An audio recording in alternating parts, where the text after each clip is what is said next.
part 41 of my series How to Build a Model Steam Engine.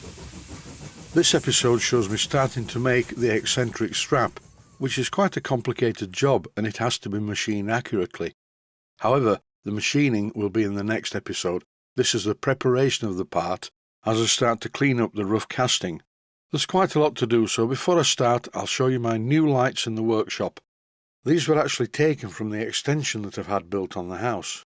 Even though my good friend Rob, who helped me paint the inside of the building, masked off the lights, he still managed to get paint all over them, so I've had some new lights fitted in the extension, and these lights with the paint on are in the workshop to illuminate parts of the workshop that are not bright enough, like the area immediately above my Smart & Brown Model 1024 lathe, and another area which needed brightening was above my Myford ML7R, which needed much more light above it. In these images there is a distinct improvement in the video quality owing to the fact there is more light on the subjects. This is my Boxford lathe over in the corner, and that has a light immediately above it that I fitted a while back. And it's one of the reasons why I use the Boxford lathe more than the others. It's down to the amount of light on it, not forgetting the fact that it's a very good and useful machine. A lot of viewers ask me questions like, can I machine a set of Stuart castings without using a lathe? And my answer to that I think is definitely not. However, for the operations shown in this particular video, I will not be using a lathe, although I will be in the next one. This clip shows a few unmachined parts sat on the baseboard. One of them is a piece of steel bar stock to make the eccentric sheave. The part in the foreground is the one I'm going to work on. The brass block will make the crosshead, and the other part of course is a slide valve. To turn this gunmetal casting into an eccentric strap is going to take quite a lot of work. The first thing to do is to shape it as far as I can using needle files and in my case a 1-inch belt sander, which speeds the job up. After a while the rough casting starts to look a little bit like an eccentric sheave, but there's still a long way to go yet. When this part is finished it will be polished, but I'm a long way from doing that. This is looking much better than it did. The outer part of it has been cleaned up and shaped. So I can see what I'm doing, I'm going to use some of this steel blue layout fluid. It's really good stuff to use because it shows the lines that you scribe on parts very clearly. I've applied the marking out blue to the areas of the casting where I will scribe lines for holes and saw cuts. Before doing this I cleaned up each side of the gunmetal casting so it fits in the machine vise very well. And in this clip I'm drilling some pilot holes for the holes at each side of the strap that hold the parts together. After using the centre drill I changed that for a twist drill and drilled all the way through. At this point I would like to mention that it took quite a while lining up the part in the machine vise so that the holes go all the way through and don't run out of line. If the part was crooked, the drill would exit the hole in the wrong place, and I really don't want this to happen. Personally, all these years on, I still find this a difficult and quite nerve-wracking job. At every stage of the procedure, if something goes wrong, you do have to start again. Once I'd finished the drilling operation and turned the part over, as you can see, the exit points of the drill are not bad. They're in the centre more or less.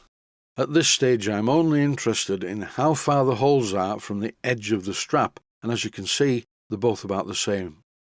The inner section of the eccentric strap still needs a little bit more metal grinding away. Now it's fun time.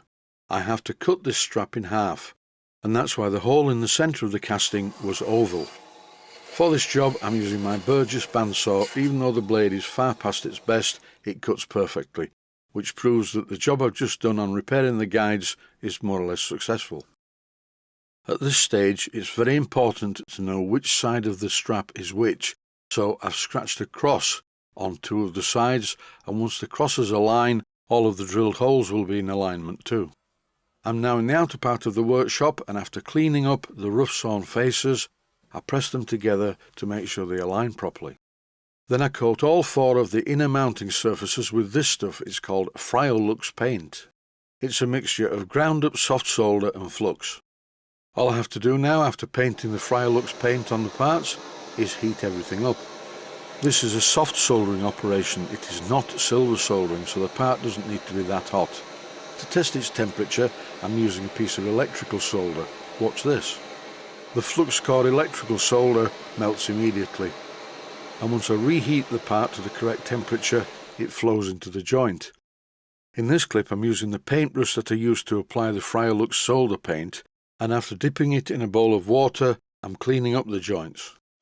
Once the part had cooled, I cleaned up each side of it on the belt sander, and here's the eccentric strap mounted in my drilling machine, and I've drilled a hole in it which I'm going to thread to take an oil cup.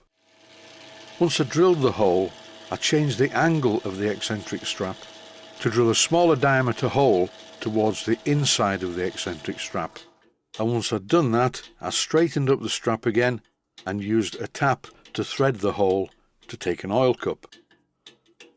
So the hole down in the centre is at a bit of an angle. It doesn't quite come through the casting currently, but I will be able to see it when I machine out the centre of the strap in the lathe in the next episode. The size of the thread is 5BA, and that's the size of thread that's on an oil cup. Before test fitting an oil cup into the hole, I thought it would be a good idea to use a needle file and remove the burrs. The next part of the job is to fit the two steel bolts that hold the two halves of the eccentric strap together. I find it's best to do this at this stage of the job because even though the two halves of the strap are soft soldered together, it probably won't be strong enough when I come to machine the part, so it's a good idea to fit the bolts at this stage. Because in the boring operation, if the two halves separated, that would be disastrous. This clip shows a test fit of an oil cup, and as you can see it looks quite good, although the strap itself will need a lot of cleaning and polishing yet. The diameter of the hole in the centre needs to be 1 1/16 of an inch. Here I'm just checking that I haven't removed too much of the external material, and I don't think so, it should be okay.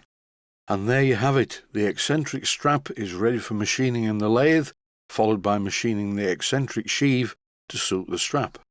Both of these jobs will be done using a 4-jaw chuck in my Boxford lathe, and I will show that in the next episode of this series.